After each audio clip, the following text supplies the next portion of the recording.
आपने कहा मैं अच्छा शोहर साबित नहीं हुआ। दूसरी शादी की बात है, वो चली कोई 29 बरस के करीब, उसके बाद हमारी तलाक हो चुकी हुई है। 29 साल के बाद जाके क्यों? हमारी सेपरेशन तो हो गई हुई थी 12-14 साल से। काम हम इकट्ठे कर रहे थे, but we were not living together. मुझे लग रहा है कि आप इमोशनल हो रहे हैं मुझे इसका रत्ती भर भी अफसोस नहीं। इस तलाक का। अगर आप ये कहें ना, मुझे ये रत्ती भर भी अफसोस नहीं। एक ड्रामा हम इकट्ठे करने वाले थे, लेकिन वो मैंने छोड़ दिया। मोहब्बत से ज्यादा इज्जत जो है ना, वो मैं उसको ज्यादा इम्पोर्टेंस देता हूँ। सर, इंट्रो में आपने कहा, जब हमने शुरू किया पॉडकास्ट, आपने जी। कहा मैं अच्छा शोहर साबित नहीं हुआ। ये आप अपनी नाकामी समझते हैं? नहीं, मैं इसको मजाक के अंदाज में कह रहा था।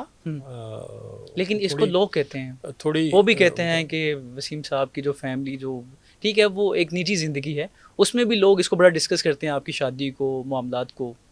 नहीं, शादी को लोग ऐसे सच डिस्कस नहीं करते, और करना भी नहीं चाहिए, क्योंकि मैंने तो कभी अपनी पर्सनल बात की ही नहीं, आज तक नहीं की। मैं तो बहुत प्राइवेट आदमी हूँ। मैं तो जिंदगी में जब कभी इंटरव्यू के लिए गया हूँ, मैंने उनसे कहा है कि आप मेरे काम के बारे में 1000 सवाल कीजिए, मेरी निजी जिंदगी के बारे में ना कीजिए, क्योंकि वो मेरी एक पर्सनल डोमेन है। और उसमें मैं ना तो कोई तबसरा करूँगा और ना मैं कोई बात करना चाहूँगा।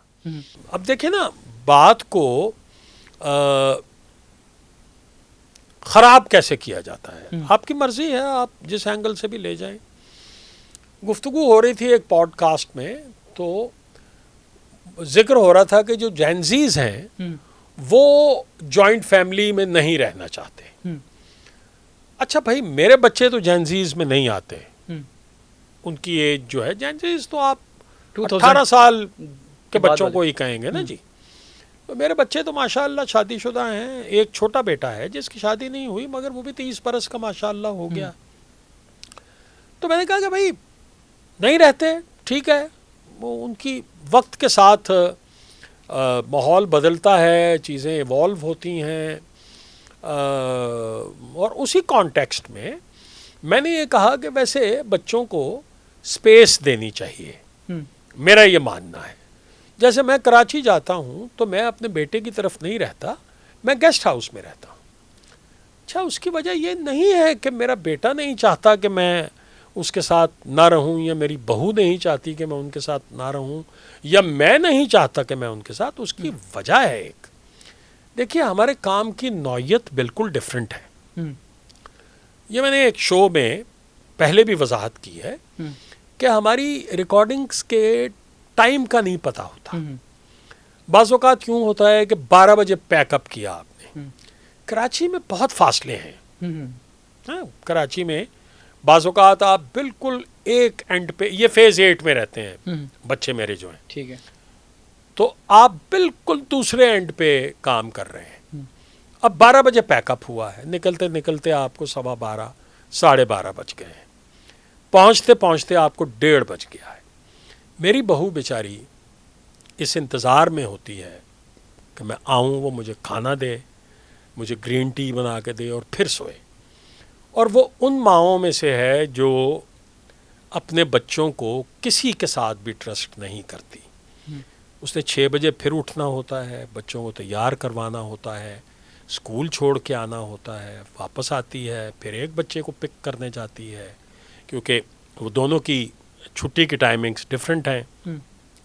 पोती मेरी ज़रा बड़ी है, पोता मेरा ज़रा छोटा है, तो उसको जल्दी छुट्टी हो जाती है। तो फिर उसने उनकी बाकी की ड्यूटीज़ देनी होती हैं। अल्हम्दुलिल्लाह वो उनको कुरान क्लास में लेके जाती है। वो फिर बच्चों की अपनी कुछ कमिटमेंट्स होती हैं, जी आज मेरे फ़लाँ फ्रेंड ने बर्थडे पे बुलाया हुआ है, वो उसको वहाँ पर भी जाना होता है।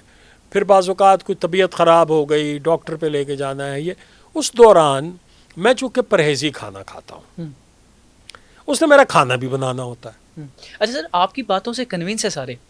जब ये स्टेटमेंट आपने दी, आपके जो बेटे अली अब्बास हैं, उन पे सवाल उठे, लोगों ने उनको तनकीद की कि शायद वसीम अब्बास साहब नहीं, अपने मैं- बेटे की तरबियत नहीं कर पाए, देखिए उनको तनकीद करना शुरू कर दी कि मैं अच्छा फरमाबरदार बेटा नहीं अर्ज है। करता हूँ ना जी, आप किसी भी सीनियर एक्टर को इस वक्त राब्ते में ले लीजिए, किसी भी सीनियर एक्टर को, इंशाअल्लाह उल अजीज मेरे अल्लाह की मेहरबानी से वो ये कहेगा कि इतना तमीज़ का बच्चा हमने नहीं देखा। तो जो दूसरों की इतनी इज्जत करता है वो अपने बाप की कितनी करता होगा। मैं आपको हल्फन ये बात कहता हूँ कि आज भी मैं उसे बुरी तरह भी डांट लूँ अगर वो मुझे जवाब नहीं देता। और जब मैं गेस्ट हाउस में रहता हूँ ना, ऐसा नहीं है कि वो नाराज़ नहीं होते, वो नाराज़ हो जाते हैं कि आप क्यों रह रहे हैं, और मैं कोई बहाना कर देता हूँ कि यार बेटा मेरे मेहमानों ने आना होता है तो मुझे नहीं सही लगता, तो इसलिए तो मैं ठीक है ना, मैं जब मेरी छुट्टियां होती हैं और मैं कराची में होता हूं तो 4 दिन का गैप आ गया, 5 दिन का, तो मैं गेस्ट हाउस छोड़ के घर चला जाता हूं। अच्छा, इस स्टेटमेंट के बाद अली अब्बास जो आपके बेटे हैं, उन्होंने कॉल की, शिकवा किया कि बाबा ये आपने क्या कह दिया, या आपकी जो देखिए बहू है वो उन्होंने? बिल्कुल हर्ट हुए, बहुत हर्ट हुए, और वो इस वजह से हर्ट नहीं हुए कि मैंने ये बात कही थी, इसलिए कि वो तो जानते हैं कि मैंने किस कॉन्टेक्स्ट में ये बात कही थी। लेकिन लोगों का क्या ही कहें जी, आप क्या कह सकते हैं, हर किसी की अपनी राय है, वो जो भी राय देना चाहे आप उसको मजबूर तो नहीं कर सकते कि आप घर घर दरवाज़ा खटखटा के तो ये बात नहीं कर सकते। तो मैंने उस वक्त अपनी बहू से भी, अपने बेटे से भी ये कहा कि मैं एक छोटा सा वीलॉग बना देता हूँ जिसमें मैं इस बात को क्लियर करता हूँ। तो उन्होंने कहा नहीं आप पापा छोड़िए इस बात को, लोग आज डिस्कस करेंगे, 2 दिन के बाद 3 दिन के बाद बात ख़त्म हो जाएगी, आप वीलॉग बनाएंगे उस पर भी लोग तबसरा करेंगे, उसका क्या फ़ायदा है। तो मैंने इसलिए वो वीलॉग नहीं बनाया। लेकिन जैसा कि मैंने अर्ज़ किया कि हम तो शुरू से लेके आज तक जॉइंट फैमिली में रहे हैं। जब मेरे वालिद, वालदा, मेरी बहनें, मेरे भाई, ये सारे बच्चे, हम तो जॉइंट फैमिली में रहे हैं। और जब हम छोटे थे तो मेरे दादा दादी, उस वक्त भी हम जॉइंट फैमिली में ही रहे हैं। आज भी हम जॉइंट फैमिली में ही रहते हैं। जब मेरे बच्चे आते हैं तो हम सारे एक ही घर में रहते हैं। ये थोड़ा होता है कि वो अलग रह रहे हैं, मैं अलग रह रहा हूँ, वो अलग रह रहे हैं। सो ऐसा कुछ नहीं है, ऐसा हरगिज़ नहीं है। और जहाँ तक मेरी दूसरी शादी की बात है, वो चली कोई 29 बरस के करीब, उसके बाद डिवोर्स हो गई और अब हमारी तलाक हो चुकी हुई है। ठीक है, उसमें भी कोई बुराई नहीं है, मेरी दुआएं उनके साथ हैं, वो खुश रहें। नहीं सर, आपकी तरफ से इख्तलाफात हुए थे या आपके अहलिया की तरफ? इख्तलाफात देखिए बाज़ औक़ात ये होता है कि ज़रूरी नहीं होता कि कोई एक सच्चा हो और एक झूठा हो। बाज़ औक़ात यूँ भी होता है कि दोनों अपनी अपनी जगह पे, दोनों के पास रीज़न्स होते हैं और वो सही रीज़न्स होते हैं, और आप सोचते हैं कि हमें डिपार्ट हो जाना चाहिए बजाय इसके कि हम एक करख्त से ज़िंदगी गुजारें, वो मुनासिब नहीं है। तो इज़्ज़त आबरू से अलग हो जाने में कोई बुराई नहीं है। हमारे कोई जॉइंट बच्चे तो थे नहीं, वो जब हमने शादी की थी हमने तभी फैसला कर लिया था, क्योंकि 4 बच्चे मेरे थे, 2 बच्चे उनके थे, तो हमने उसी वक्त डिसाइड कर लिया था कि भाई बच्चों की तो हमें ज़रूरत नहीं है। तो ठीक है, अब 29 बरस हमने एक साथ रहे, एक रिश्ते में हम मंसूब रहे, अब वो ख़त्म हो गया। तो सर उनसे अभी राब्ता है या नाराज़गी? नाराज़गी देखिए, एक होता है आप कोई फजूल बात एक दूसरे के बारे में करें, कोई नाराज़गी नहीं है। अभी भी हम कभी एक दूसरे के सामने आएंगे तो इज़्ज़त आबरू से मिलेंगे, एहतराम से मिलेंगे, और अगर किसी ड्रामे में हमें इकट्ठे कास्ट किया गया तो हम काम करेंगे। सर डिवोर्स के बाद कोई ड्रामा हुआ इकट्ठे? यार मैं मैंने एक ड्रामा हम इकट्ठे करने वाले थे, लेकिन वो मैंने छोड़ दिया क्योंकि मैं बीमार हो गया था। वो ड्रामा ऑन एयर है अभी भी। कासिम अली मुरीद उसके डायरेक्टर हैं, सिक्स सिग्मा का वो ड्रामा है। अब मेरे वाला कैरेक्टर जो है वो फारहान ताहिर साहब कर रहे हैं। ओके। तो वो हमने करना था, लेकिन एन रिकॉर्डिंग से कोई 5 रोज़ पहले मेरी एक बायोप्सी निकल आई। अब मेरे एक मेरे चूँकि मेरे स्टमक में बहुत दर्द रह रहा था, तो मैंने वो MRI करवाया, तो उसमें बहुत थिकनेस आ गई। तो वो ये हुआ कि डॉक्टर ने कहा कि इंडोस्कोपी करनी पड़ेगी और बायोप्सी करनी पड़ेगी। सर 29 साल की मोहब्बत, जब ये फैसला हुआ तो इमोशनल किए इस फैसले ने?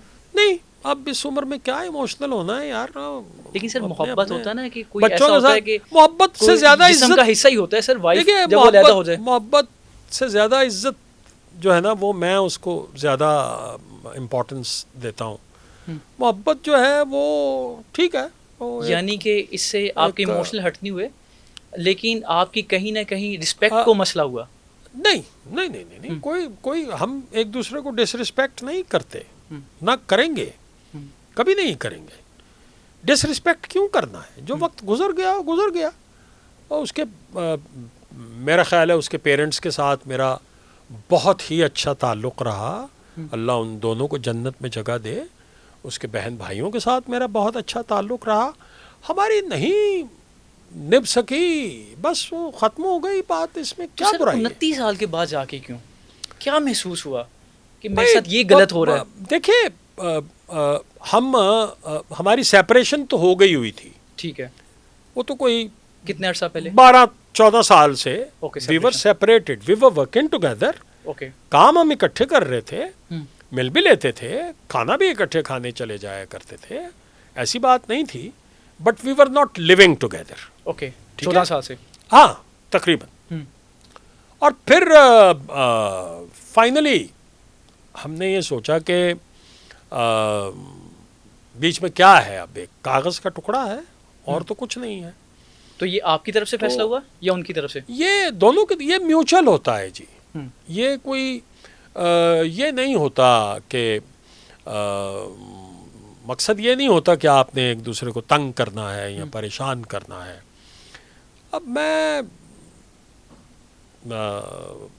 अब हम दोनों उम्र के उस हिस्से में हैं कि मेरा ख्याल है कि ये फैसला ठीक था, दुरुस्त था। उसे भी ठीक लगा, मुझे भी ठीक लगा। सर मुझे, जब आप जिक्र कर रहे हैं ये सारा, लेकिन सर मुझे लग रहा है कि आप इमोशनल हो रहे हैं। नहीं, मैं हरगिज़ नहीं हो रहा। नहीं हो रहे? बिल्कुल नहीं हो रहा। और मुझे इसका रत्ती भर भी अफसोस नहीं है इस तलाक का। अगर आप ये कहें ना, मुझे ये रत्ती भर भी अफसोस नहीं है। अफसोस तो तब होता अगर हमारी कोई बहुत अंडरस्टैंडिंग होती, हम मिल रहे होते। मैंने अर्ज किया कि हमारी ये 29 सालों में अंडरस्टैंडिंग हो ही नहीं पाई। नहीं भाई, शुरू के दिन जो थे, जो आप समझ लीजिए कोई 14 बरस जो हैं, वो 14-15 बरस तो हम एक साथ ही रहे ना। तो अंडरस्टैंडिंग ना हो तो आप कैसे रह सकते हैं? लेकिन फिर आपके कुछ डिस्प्यूट्स हो जाते हैं, कुछ आपकी सोच, आपकी कहीं डिफरेंस ऑफ ओपिनियन भी आ जाता है, कहीं पर आपको कुछ वक्त के साथ इख्तलाफात जो हैं वो जन्म लेना शुरू कर देते हैं। लेकिन उसका मकसद ये नहीं होता कि आप एक दूसरे का सर फाड़ दें। तो सर उसमें आज भी तमीज़दाराना तरीका ये होता है कि चलो अलग अलग रह के देख लेते हैं। तो सर आज आपको क्या लगता है कि वो फैसला आपका दुरुस्त था या गलत था, दूसरी शादी करना और सबा साहिबा से? देखिए, ये वक्त के तकाजे होते हैं। नहीं, वैसे आपको क्या लगता है? उस वक्त तो बहुत दुरुस्त लगता था, और आज शायद इतना दुरुस्त नहीं लगता। लेकिन मतलब आपको लगता है कि गलती थी?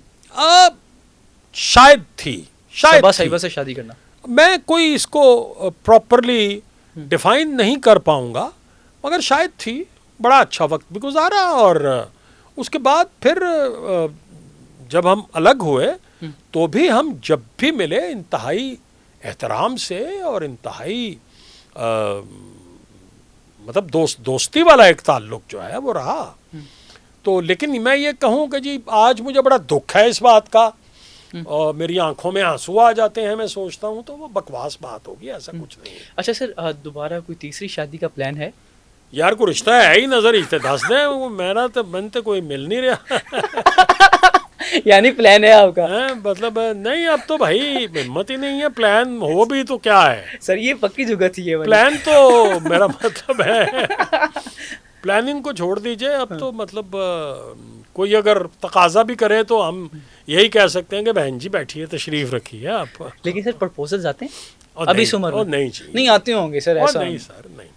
आखिरी दफा सर किसी ने कोई ख्वाहिश जाहिर की हो? और भाई दादा कि- नाना बन गए हैं, अब क्या प्रपोजल? नहीं सर, यहाँ पे तो परनाना भी शादी कर रहे हैं सर। वो करते हैं, ठीक सर है, उनकी वो- कमर सीधी नहीं हो रही हो लेकिन शादी कर और रहे हैं। भाई वो कल्चर और है, हमारा और है, हमें जरूरत नहीं है कभी भाई बच्चों ने कहा हो कि अब्बा जी अब आप मैं- अकेले नहीं, होते अकेले हैं, क्यों वो भाई, फैमिली अकेले। उधर तो शादी कर वो ले। बच्चे हैं ना मेरे पास। नहीं वो कराची होते हैं, आप लाहौर और में मेरी होते हैं। फर्स्ट वाइफ भी उसी घर में रहती है जिस घर में मैं रहता हूँ, तो ऐसा क्या कोई अकेलापन है जिसको हम ये कहें कि कोई ऐसी बात नहीं है।